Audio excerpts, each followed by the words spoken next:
ഇവിടുത്തെ കായും ബീഫും സൂപ്പർ ബിക്കോസ് വറുത്തരച്ച് വെച്ച നാടൻ ടേസ്റ്റ്. ബീഫ് എടുക്കുന്നേക്കാളും കൂടുതൽ ഞാൻ കായ എടുക്കാറ് അതിൽ പ്രിഫർ ചെയ്ത്. ഭയങ്കര ടേസ്റ്റ് എന്ന് പറഞ്ഞാൽ അടിപൊളിയാണ്. ഞാൻ വരുമ്പോൾ തന്നെ ഇവർക്ക് അറിയാം.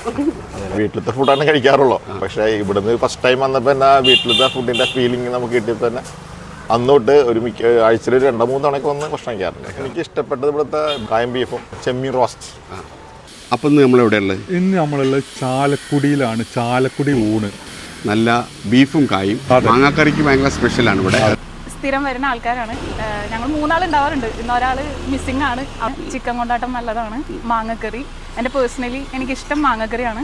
ഇന്നിപ്പോൾ ഞങ്ങളൊന്ന് മാറ്റി പിടിച്ചു, സാമ്പാറിലേക്ക് ഒന്ന് ട്രൈ ചെയ്തു. ഇന്ന് ഞങ്ങൾ ഒരു പപ്പടം ചോദിച്ചതിന് 2 പപ്പടമാണ് കിട്ടിയത്. പൊതുപ്രവർത്തനമായിരുന്നു, പഞ്ചായത്ത് മെമ്പറായിരുന്നു. അതിനുശേഷം നമുക്ക് ചെയ്യാൻ പറ്റുന്ന ഒരു പരിപാടി എന്നുള്ള നിലയ്ക്ക് ഉച്ചക്കിലത്തെ ഊണ് മാത്രം എന്നുള്ള നിലയ്ക്കാണ് നമ്മൾ തുടങ്ങിയത്. 12 മണിക്ക് ആരംഭിച്ച് ഒരു 4 മണി വരെയുള്ള ഭക്ഷണം എന്നുള്ള നിലയ്ക്ക് വളരെ നീറ്റായിട്ട് കൊടുക്കാൻ കഴിയും. കിച്ചണിലും അതേപോലെ സപ്ലൈക്കും ഒക്കെ ലേഡീസാണ് കൂടുതൽ സ്റ്റാഫ്. ഞങ്ങളെല്ലാവരും ചന്ദ്രേട്ടൻ്റെ ചുറ്റുവട്ടത്തുള്ള ചന്ദ്രേട്ടൻ്റെ അയൽവക്കക്കാരും വീട്ടുകാരും കൂട്ടുകാരും ഒക്കെയാണ്. പുറത്തുനിന്ന് അധികം ആരുമില്ല.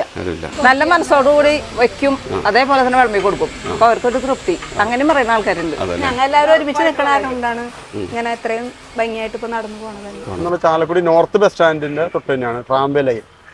മാങ്ങാക്കറി, സാമ്പാർ, പപ്പടം, ഒരു ഉപ്പേരി, അച്ചാറ്, തൈര്, നല്ല കൊഴുവ.